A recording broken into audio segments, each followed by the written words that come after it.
Your Eye on Annapolis daily news brief keeps you informed about what's happening in Annapolis, Anne Arundel County, and Maryland. Local news, local sports, local events, local opinion, and, of course, local weather. Your Eye on Annapolis daily news brief starts now. Good morning. It's Wednesday, January 27th, 2021. This is John Frenaye, and this is your Eye on Annapolis daily news brief. All of the experts have been saying that the COVID virus is going to get worse before it gets better, and I will leave that to the experts. But as a somewhat keen observer of the machinations of the political management of the pandemic, let me be the first to say that it's going to get a lot worse before it gets better. The good news for Anne Arundel County businesses is that on Friday, County Executive Pittman plans to allow all open businesses to slide up to 50% capacity. That does include restaurants. Businesses that are currently closed, like the Ram's Head on Stage and the Bowtie Cinemas, will be able to reopen again at 25%. Some sports may also be allowed as well. We'll know a bit more about that around noon today when he does release that executive order. But in yesterday's media call, he did lament that the county was not getting their number of vaccines that they had expected, and he seemed resigned that there were not much that they could do about it. He also decried the confusion on the vaccine rollout phases, with Anne Arundel being behind the state. But at 2 p.m. yesterday, Governor Hogan took to YouTube with a press conference to announce 6 mass vaccination sites, including Six Flags, M&T Bank Stadium, and the Baltimore Convention Center. He announced $219 million more from FEMA for vaccination efforts and said that next week, those with immunocompromises will be bumped up and can get vaccinated at a hospital. According to Hogan, any Marylander can get vaccinated at any location in Maryland as long as they are in the group being vaccinated. So technically, that 65-year-old Anne Arundel County resident can go to Baltimore or another county and, if the vaccine is physically available, have it administered. But without a central appointment or assignment program, there is no real way for the home location to know that someone was vaccinated out of the area. It's getting more and more murky and more confusing each day, and that frustration was plainly evident with the governor and the county executive. See what I mean about it getting worse?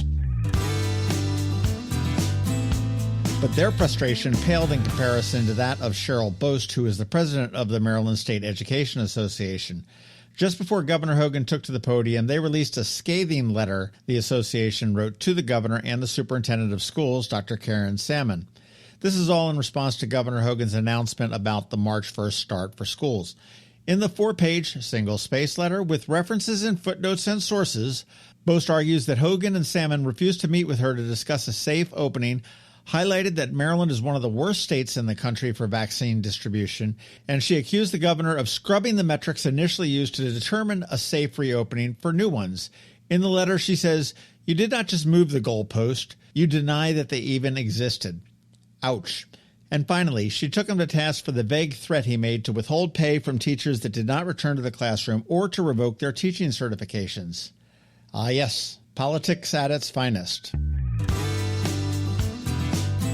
All right, moving along. If you have a spare $4 million laying around, have I got a property for you.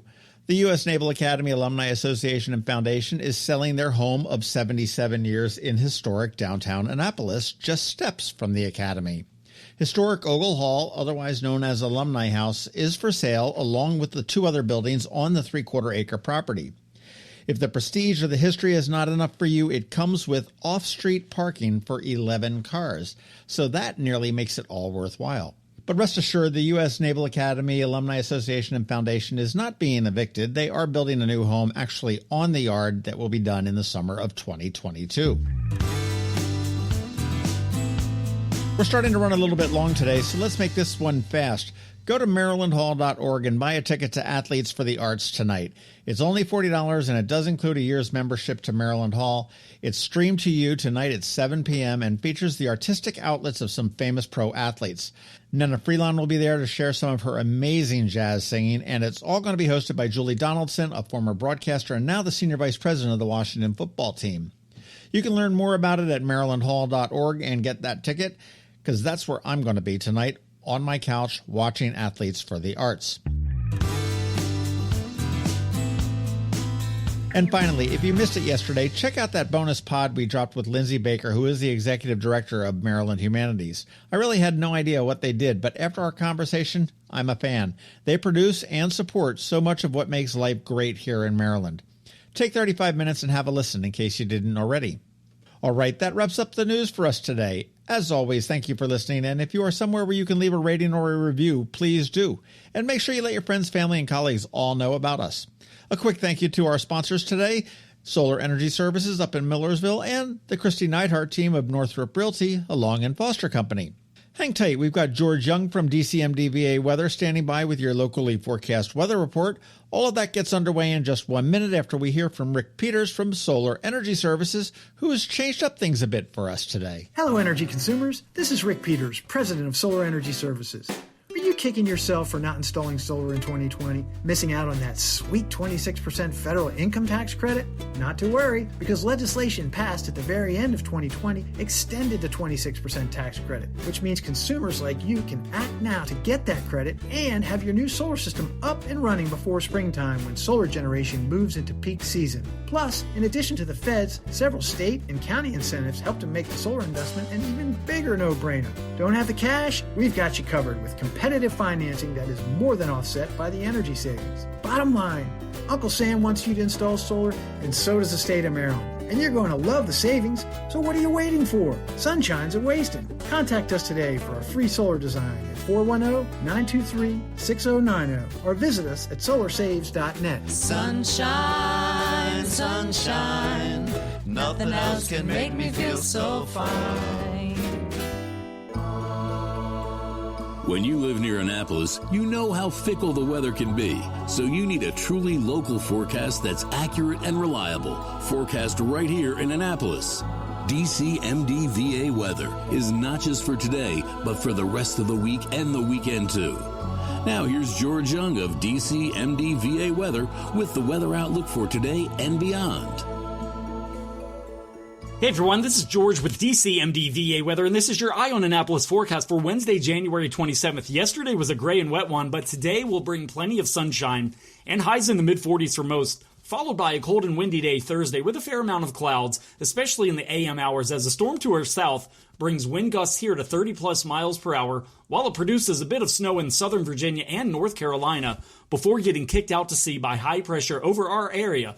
And that will then lead to a couple of sunny but cold days for Anne Arundel County on Friday and Saturday, with highs only in the 30s as lows dip into the teens and lower 20s before the next weather maker then moves into the region very late Saturday night or early Sunday morning, possibly generating some Sunday morning light snow here for the region before it turns to a mix of rain and snow or outright rain during the day Sunday. But then things could get very interesting as the initial low-pressure center for that storm approaches from the west and potentially transfers its energy to the coast, where a new low-pressure center is modeled to form in what is called a Miller B type of storm, and that could then result in a nor'easter for the area late Sunday through much of Monday. So stay tuned for updates as we move through the rest of the week. As a footnote, a very memorable Miller B type storm for this region was the President's Day blizzard in February 2003. Also, one final thing for today, an exceptional winter storm is currently underway in the Rockies out west with a blizzard warning in effect now for many areas, including the Lake Tahoe region, lasting 60 straight hours through early Friday morning. And since I just happen to have a family member who lives in Lake Tahoe, look for some Facebook live video streaming from that storm out west later today on the DCMDVA Weather Facebook page. Okay, that's it for today. This is George Young of DCMDVA Weather. Make it a great day out there. Stay healthy and be safe, and be sure to get our free app on all of your devices by searching DCMDVA Weather in the Apple or Google App Stores. And also be sure to follow us on Facebook and Twitter, and use our website each day by visiting DCMDVAweather.com. so you can always stay weather informed. Another moving moment from Kristi Neidhardt of the Kristi Neidhardt Team from Northrop Realty, a Long and Foster company. Did you know that home values jumped over 10% on average in 2020? And we are expected to see more increases over the next 3 to 6 months. What's causing this rise in value? First, limited inventory. We have about 60% fewer homes on the market right now than we did the same time last year. Second, low interest rates. People can afford more home right now, and that is very appealing. Third, increased buyer demand. We literally have over 20 interested and qualified buyers waiting for the right home to come on the market, and we are not alone. If you were ever thinking of timing the market just right to get the highest price in recent history, your time has come. My team is available and ready. Give us a call today. We'll check your home's value and break neighborhood records. That's another moving moment from Kristi Neidhardt. To get in touch, call 410-295-6579 or visit kn-team.com. That's kn-team.com. You've been listening to the Eye on Annapolis Daily News Brief. Tell your friends and colleagues, this is the podcast where you can keep up on the latest with what's going on in Annapolis and Anne Arundel County. And don't forget about our website, eyeonannapolis.net, where you can find even more information. And make sure you follow us on Facebook at All Annapolis and on Twitter at Eye on Annapolis. This Daily News Brief podcast comes to you every Monday through Friday at 6 a.m.